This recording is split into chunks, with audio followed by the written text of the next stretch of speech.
अनामिका नाम की एक औरत माधवपुर में रहा करती थी, जिसके घर के आलाज ठीक ठाक थे। उसकी एक बेटी थी जिसका नाम मोनिका था।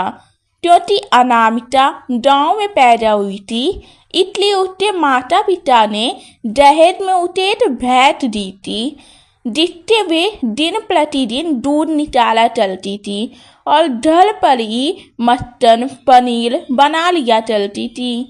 ऐसे ही एक दिन, मोनिका बेटा कहाँ है तू? जी माँ बोलिए ना, यहीं पर हूँ।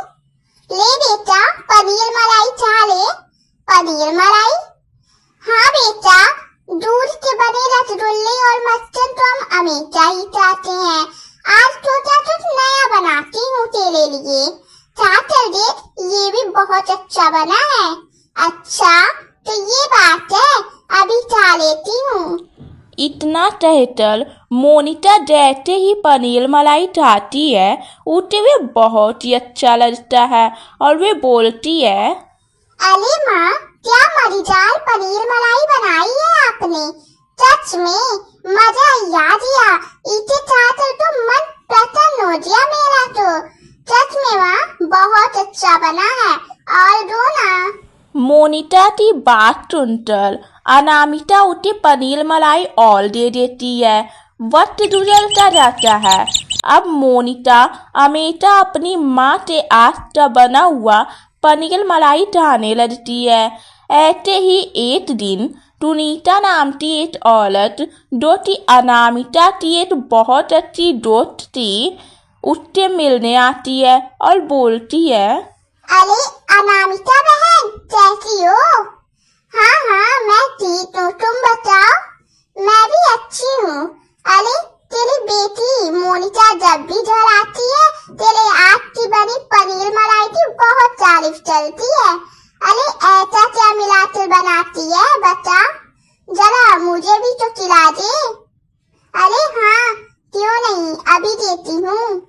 इतना कहकर अनामिका अपने आटों से बने पनीर मलाई सुनीता को दे देती है। जिसे चाहकर सुनीता बहुत खुश हो जाती है और वे तुरंत बोलती है, अरे वाह, तेरी बेटी सही बोल रही थी, तूने बहुत अच्छी पनीर मलाई बनाई है।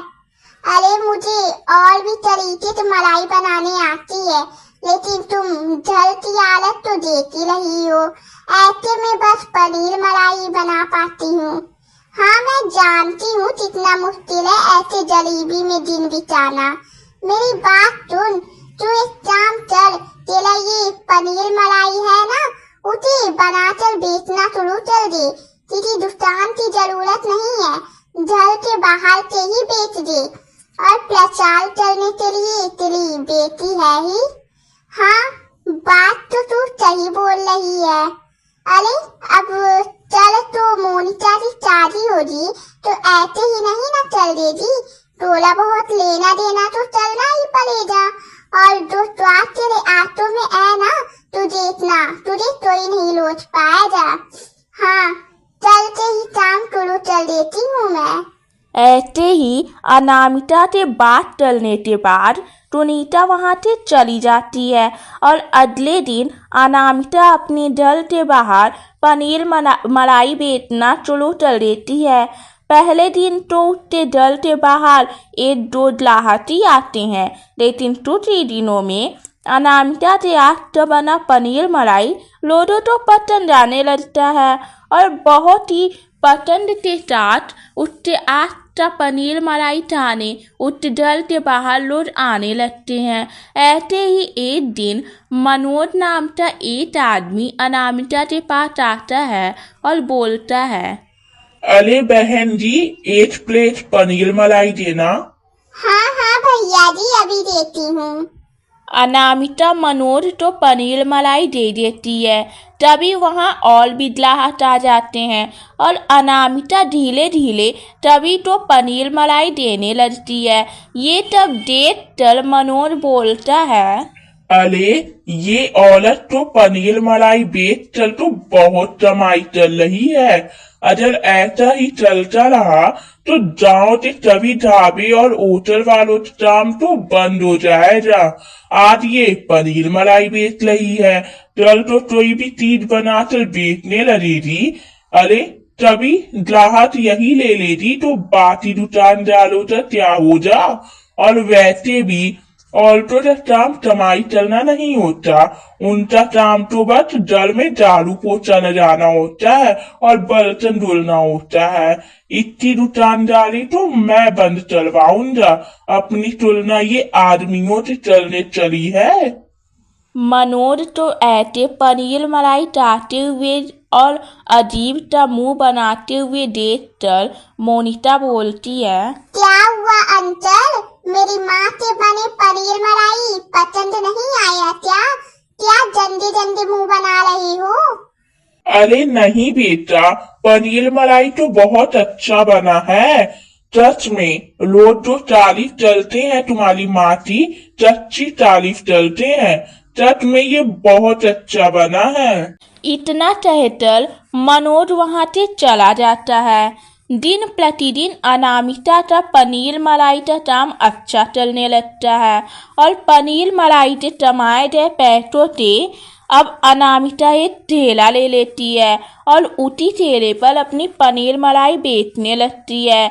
पूरे गांव में अनामिका का पनीर मलाई दलीप पनीर मलाई के नाम से फेमस हो जाता है। वक्त गुजरता जाता है और ऐसे ही एक दिन दुकान पर बहुत भीड़ लगी थी।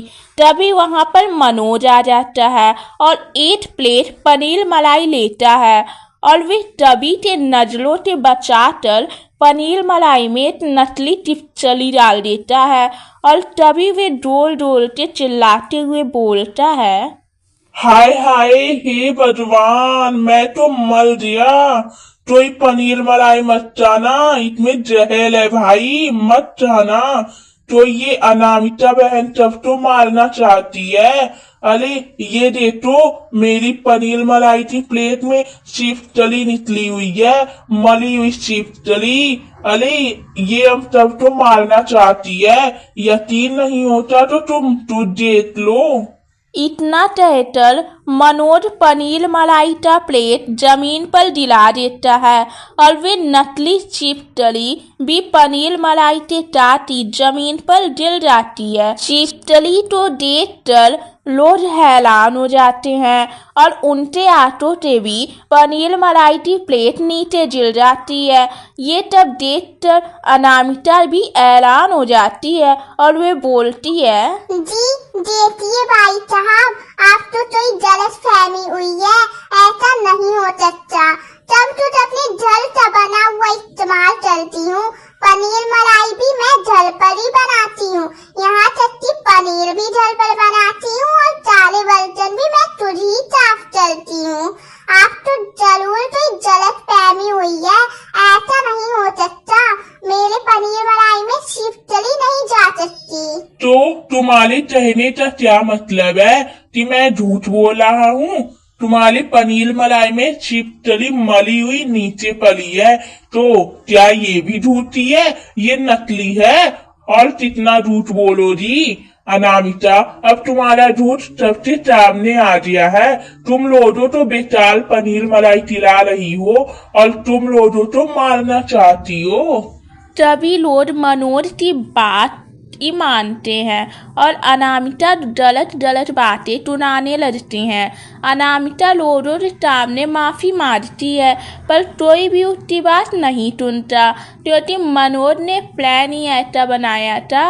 तभी अनामिका परेशान होकर तेज आवाज में बोलती है, अगर आप लोगों की लगता है कि इस पनीर मलाई में जहर मिला हुआ है तो ठीक है, बदला लेना चाहते हैं ना आप लोग मुझसे? मैं और मेरी बेटी इस पनीर मलाई को खा लेंगे और अगर हम झूठे हुए तो हम मर जाएंगे और अगर हम सच्चे हुए तो हमें कुछ नहीं हो जा। और अब जो भी हो जा आप लोगों के आंखों के सामने हो जा।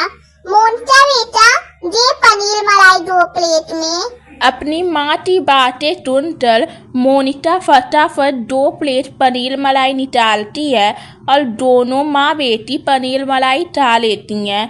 लेकिन बहुत वक्त गुजरने के बाद भी उन्हें कुछ नहीं होता। तभी मोनिका आगे आती है और उस छिपकली को पैर से दबाती है और अपने आंखों में उठा लेती है और बोलती है, माँ ये तो नकली छिपकली है। मोनिका की बात सुनकर सभी लोग हैरान हो जाते हैं और कहा जाने वाली नजरों से मनोज की ओर देखते हैं। मनोज के पसीने टूटने लगते हैं। तभी अनामिका बोलती है, भाई साहब अब आप बताएंगे कि आपने ये सब क्यों किया? क्यों लोगों के सामने मेरी बेइज्जती करना चाहते थे? मैंने आपका क्या बिगाड़ा है? मुझे माफ करना बहन जी, दरअसल मैं औरतों को आगे बढ़ता हुआ नहीं देख सकता। मैं हर दिन देखता था कि आप दुकान पर कितनी भीड़ लगी हुई है और ये तब मुझसे बर्दाश्त नहीं होता और बस यही सोचता था कि औरतें बस जल में काम करने के लिए ही बनी हुई हैं। इसलिए मैंने आपको नीचा दिखाने के लिए, आपकी दुकान बंद करवाने के लिए ये सब कुछ किया। मुझे माफ कर दो और आप लोग भी मुझे माफ कर दीजिए। ये सब मेरा ही प्लान था। मनोज की बात सुनकर सभी लोग उसको नफरत करने लगते हैं और वे शर्मिंदा होकर वहाँ से चला जाता है। इन सारे अंजामों के बाद सभी लोग मिलकर अनामिका के नुकसान की भरपाई करते हैं। साथ ही तब तो अनामिका पर यकीन और भी गहरा हो जाता है और इस तरह दिलीप पनीर मलाई का नाम बना रहता है और दोनों माँ बेटी टूटी टूटी एक दूसरे के साथ रहने लगती हैं। जमुनापुर नामक गाँव में अमित नाम का एक आदमी रहता था जिसे खाना बनाना बहुत पसंद था। साथ ही वे बहुत अच्छा खाना बनाया चलता था। लेकिन वे किसी होटल या ढाबे पर काम ना करते, अपने खुद के खेतों में काम चलता था। पूरे दिन मेहनत करने के बाद भी वे अपनी बीवी और बच्चों की जरूरतें पूरे नहीं कर पाता था। तभी उसकी बीवी पूजा एक दिन उससे बोलती है, सुनिए जी, अगर आप ऐसे ही हमेशा थोड़े पैसे लाएंगे तो हमारा घर कैसे चलेगा? हमने जो पैसे उधार पर लिए हैं वे हम कैसे दे पाएंगे? तुम चिंता मत करो, मैं और भी कोई अच्छा काम देख रहा हूँ और आसपास मैंने सुना है कि एक होटल खुलने वाला है, तो मैं वहाँ खाना बनाने का काम कर लूंगा। कुछ दिन बीतते हैं। उनके पास वाले गांव में एक शादी पड़ती है और शादी है तो खाना तो होगा ही, लेकिन जिनके घर पर शादी थी उनको तो अच्छा खाने बनाने वाला नहीं मिल रहा था। तभी उस घर का मालिक, जिसका नाम श्याम था, वे अपने नौकर से कहता है, सुनो दिलीप, मुझे एक खाना बनाने वाला चाहिए जिसे अच्छा खाना बनाने आता हो। मेरी बेटी की शादी है। अली साहेब, हमारे गांव में अमित नाम का एक आदमी है। वे हर तरह से खाना बनाता है और उसके खाने का स्वाद बहुत अच्छा होता है। अच्छा, कौन से होटल में खाना बनाता है वे? बताओ, मैं उससे आज का खाना खाने जाऊंगा। नहीं मालिक, वे किसी होटल में काम नहीं चलता। वे तो अपना चेतों का ध्यान रखता है। क्या तुम उस बावलती की इतनी तारीफ कर रहे हो जो चेतों में काम चलता है? कहीं तुम मेरे साथ मजाक तो नहीं कर रहे? नहीं मालिक, वे बस उसकी मजबूरी है जो वे तेज में काम करना पड़ता है। एक बार उसे बुलाइए और उससे आटो का खाना चाटल देखिए, आपको पता चल जाएगा। ठीक है दिलीप, चल तुम मुझको मेरे घर पर लेकर आना। दिलीप अब अमित के घर आता है और उससे कहता है, अरे अमित भाई, चुप हो जाओ, तुम्हारे लिए एक काम लेकर आया हूँ। अच्छा दिलीप भैया, कैसा काम? बताओ बताओ। अमित, जहाँ मैं काम करता हूँ ना, वहाँ मेरे मालिक की बेटी की शादी है और उन्हें एक अच्छा खाना बनाने वाला चाहिए। जो शादी में मेहमानों के लिए स्वादिष्ट खाना बनाए, और अपने गांव में तुमसे अच्छा खाना कोई बनाता नहीं है। तो भाई तुम तैयार हो जाओ, कल सुबह मालिक ने तुम्हें घर पर बुलाया है। हाँ हाँ भाई, मैं तैयार हूँ। तुम्हारा बहुत बहुत धन्यवाद। अगली सुबह दिलीप अमित को लेकर अपने मालिक के घर जाता है, जहाँ अमित बोलता है, नमस्ते मालिक, मेरा नाम अमित है, मैं खाना बनाने वाला हूँ। कल आपकी बेटी की शादी है, तो बताइए कौन कौन सा खाना बनाना है। अच्छा, तो तुम्हारा नाम अमित है। दिल तुम्हारी बहुत तारीफ चलता था। अमित, तुम्हें कल शाम 2 किलो का खाना बनाना है। तुम बना लोगे तो समझ कर बताना। इसमें सोचना क्या है साहेब, मैं बना लूंगा। आप बस ये बता दीजिए कि क्या क्या बनाना है। देखो, मेरे मेहमानों को मसालेदार पनीर की सब्जी बहुत पसंद है, तो वे तो जरूर बनाना है। और बाकी मलाई कोफ्ता, मशरूम, चावल, सोयाबीन कोफ्ता और 2 चीज मिठाई बना लेना। लेकिन खाना एकदम स्वादिष्ट होना चाहिए। जी मालिक, आप चिंता मत कीजिए, खाना बहुत स्वादिष्ट बनेगा। आप खाने का सामान मजवा लेना, मैं सुबह सुबह आ जाऊंगा। ठीक है, तुम जल्दी आ जाना। अमित अपने घर आ जाता है और अपनी बीवी को तब बता देता है, जिस पर उसकी बीवी बोलती है, जी देखिए, बहुत बड़ा काम मिला है आपको। मैं भी आपके साथ चलूंगी और आपका काम में मदद करवाऊंगी। ठीक है, तुम मुझे कल सुबह जल्दी उठा देना। कल हमारे लिए बहुत बड़ा दिन है। अगली सुबह दोनों पति पत्नी जल्दी उठकर अपने मालिक के घर पहुंच जाते हैं और उनका मालिक उनसे कहता है, अरे वाह अमित, तुम तो वक्त से पहले ही आ जाए। और ये शायद तुम्हारी बीबी? जी मालिक, ये मेरी बीबी है। ये खाना बनाने में मेरी मदद करेगी। आप बता दीजिए कि खाना कहाँ बनाना है। श्याम उन्हें जल के पीछे वाले हॉल में ले जाता है, जहां उन्होंने खाना बनाने का सारा सामान रखा हुआ था। दोनों पति पत्नी मिलकर जल्दी जल्दी खाना बनाना शुरू कर देते हैं। शाम होने से पहले ही सारा पकवान बनकर तैयार हो जाता है और अमित जो मसालेदार पनीर की सब्जी बनाता है, उसकी खुशबू तो श्याम तो उसके पास ले आती है और श्याम कहता है, अरे वाह अमित, क्या खुशबू आ रही है।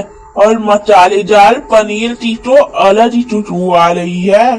पूरे जल के लोग बस तुम्हारे बनाए खाने की ही बात चल रहे हैं। आज क्या क्या बनाया है तुमने?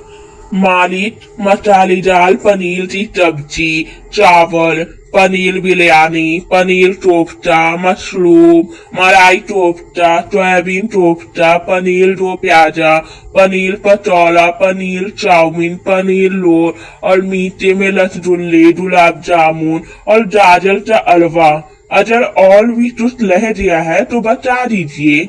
अरे वाह, इतने कम समय में तुमने इतना सब कुछ बना दिया। वाह वाह अमित, कमाल कर दिया भाई तूने तो। सुनो अमित, अब तुम कल दोपहर में आकर अपने पैसे ले जाना, ठीक है? अमित और उसकी पत्नी दोनों खाना बनाकर अपने घर चले जाते हैं। शादी में मेहमानों तो उनसे आटो का खाना, जिसमें सबसे ज्यादा मसालेदार पनीर की सब्जी उनको बहुत पसंद आती है और कोई बार बार आकर श्याम की तारीफ करने लगता। अगले दिन अमित श्याम के घर आता है।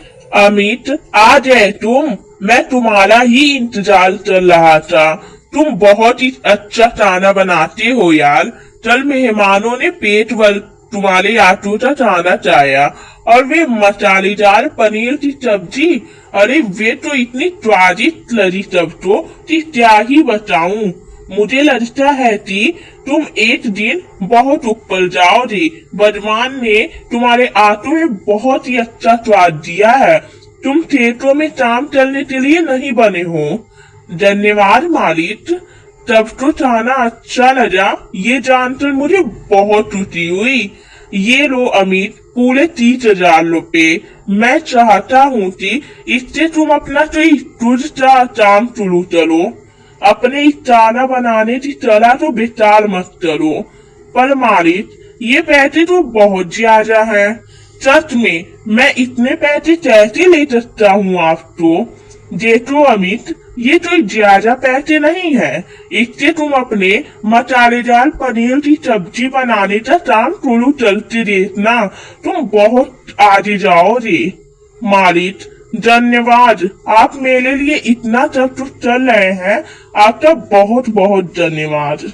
इतना कहकर अमित अपने घर आता है और सारी बात अपनी बीवी को बताता है और श्याम का दिया हुआ सुझाव भी बताता है, जिस पर उसकी बीवी पूरी तरह से सहमत हो जाती है और वे अपने घर के बाहर एक मसालेदार पनीर की सब्जी का ठेला लगा लेता है।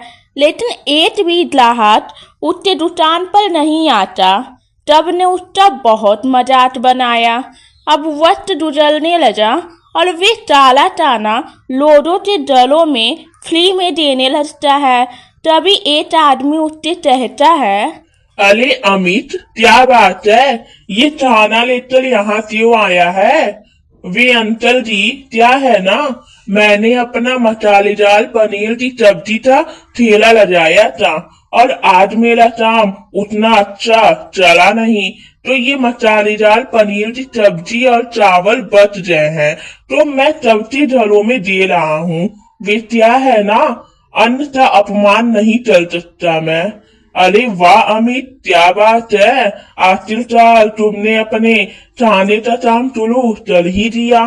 तुम्हारे आटो का स्वाद तो पूरा गांव जानता है। अच्छा, तुमने कोई पोस्टर या मसालेदार पनीर की सब्जी और चावल का प्रचार किया, जिससे गांव में सबको मालूम चले कि तुमने ये काम शुरू किया है? नहीं अंकल, मैं तो ये काम भूल ही गया। मैं कल ही अपने ठेले के लिए एक पोस्टर बनवाता हूँ और पूरे गांव में प्रचार भी करवाता हूँ। अमित पूरे गांव में अपने मसालेदार पनीर की सब्जी और चावल का प्रचार करवाता है, जिसमें वे केवल 20 रुपए में मसालेदार पनीर की सब्जी और चावल दे रहा होता है। ये जानकर तो लोगों की भीड़ लग जाती है। अरे वाह अमित भैया, मसालेदार पनीर की सब्जी और चावल, वे भी केवल 20 रुपए में? इतने कम दाम में कैसे दे रही हो भाई? बाजार में तो 100 रुपए से कम का तो है ही नहीं, और ये तो खाने में भी बहुत स्वादिष्ट है। हाँ भाई, क्योंकि मुझे पैसों का लालच नहीं है। 5-10 रुपए का मुनाफा हो जाता है, उतना ही मेरे लिए बहुत है। आप चाहिए। अमित का व्यवहार और उसके मसालेदार पनीर की सब्जी का स्वाद देखकर और कोई उसके दुकान पर खाना खाने चला आता था। अमित बहुत कम समय में बहुत ही अच्छे पैसे कमा लेता है और गांव में एक होटल खोल लेता है, जिसमें वे मसालेदार पनीर की सब्जी के साथ साथ अन्य की चीजें भी रखने लगता है। ऐसे ही एक दिन श्याम उसके होटल पर आता है और पूछता है, अरे अमित, तुम यहाँ होटल में रहती? क्या तुम यहाँ खाना बनाने का काम करते हो? नहीं नहीं मालिक, ये मेरा ही होटल है। मैं बस यहाँ आपकी वजह से ही पहुंचा हूँ। आपके दिए गए पैसों से मैंने मसालेदार पनीर की सब्जी का स्टॉल लगाया और वे लोगों को बहुत पसंद आया। अरे मेरी वजह से नहीं, जब मैंने तुम्हारे आटो का स्वाद लिया था, उस दिन ही मैं समझ गया था कि तुम बहुत बड़ा काम करोगी, और देखो आज तुमने अपना होटल शुरू कर दिया। अरे आप चले क्यों हैं? आज मैं आपको अपने आटो की बनी मसालेदार पनीर की सब्जी खिलाता हूँ, बैठिए। इस तरह अमित ने अपनी मेहनत, ईमानदारी और अच्छी नीयत के साथ काम करके अपनी गरीबी को मिटा लिया।